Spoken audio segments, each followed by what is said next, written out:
Le syndrome de l'imposteur. Certains ont parfois un sentiment d'infériorité parce qu'ils n'ont pas fait de grandes écoles, par exemple. C'est un faux problème. La plupart des milliardaires américains n'ont jamais eu de diplôme universitaire. Ils sont partis entreprendre avant la fin de leurs études. C'est notamment le cas de Bill Gates et de Steve Jobs, des fondateurs respectifs de Microsoft et d'Apple. D'autres ont le sentiment de n'être pas qualifiés pour faire ce qu'ils font ou de ne pas être la personne que les gens perçoivent. Alors que tout le monde les considère comme des experts dans leur domaine, ils pensent que c'est de la poudre aux yeux et que leurs insuffisances seront tôt ou tard détectées. La confiance en soi n'est pas toujours un sentiment inné.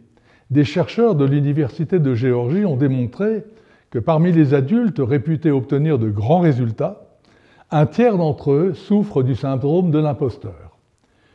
Ils se jugent tout simplement surévalués par rapport à la position occupée. Or, la confiance en soi commence par l'estime de soi, qui elle-même repose sur l'acceptation de soi. Il s'agit donc de jeter un regard bienveillant sur nos failles, qui, qu'on le veuille ou non, sont notre signature personnelle. Quand quelqu'un s'estime nul ou incapable, il faut toujours lui rappeler qu'un être humain est semblable à un instrument de musique. Il n'y a pas de bons ou de mauvais instruments dans un orchestre. Tous sont utiles à partir du moment où l'on sait en tirer le meilleur parti. Alors pour ceux qui restent dans le doute vis-à-vis d'eux-mêmes, voici 8 clés pour les aider à se sentir plus sûrs d'eux. 1. Quand vous doutez, glissez, agissez. Comme l'eau stagnante, quand vous stagnez, vous vous infectez. Quand vous coulez, à l'inverse, vous vous clarifiez. L'action crée la confiance et le courage. Cus D'Amato, le premier entraîneur de Mike Tyson, disait à ses boxeurs avant un match important: « Le héros et le peureux ressentent la même chose, mais le héros projette sa peur sur son adversaire alors que le peureux part en courant. Dans les deux cas, il s'agit de la peur. C'est ce qu'on en fait qui est important. » 2. Faites quelque chose qui vous sorte de votre zone de confort chaque jour. Quand nous n'élargissons pas les limites de notre zone de confort, elles rétrécissent.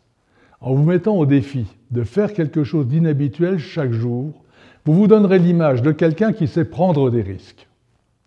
3. Concentrez-vous sur les autres. Halte au nombrilisme. Voir le meilleur dans les autres vous aidera aussi à vous voir meilleur. 4. Faites-vous accompagner. Famille, amis, collègues, collaborateurs, coachs, leurs conseils sont inégalables. Vos décisions seront mieux prises après confrontation. Vous serez aussi plus enclin à prendre des risques, sachant que vous avez des soutiens qui vous aideront en cas d'échec. 5. Parlez-vous de façon positive. Selon Walter Haley, un théoricien du comportement, nous avons plus de 13 000 pensées par jour, dont, si nous nous laissons aller, 84% sont négatives. Contrecarrez cette tendance. 6. Éliminez les négatifs de votre entourage. Vous ne devez être sensible et ouvert qu'à la critique constructive. Si vous voulez vous développer en tant qu'entrepreneur, fuyez les négatifs. Vous risquez la contagion. 7. Faites vos devoirs.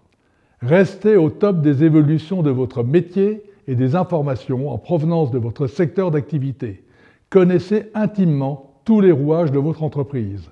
Rien ne construit autant la confiance que la maîtrise que l'on a des choses. 8. Pratiquez la gratitude au quotidien. Et pour commencer, chaque matin, appréciez d'être debout et en vie. Ce n'est déjà pas si mal.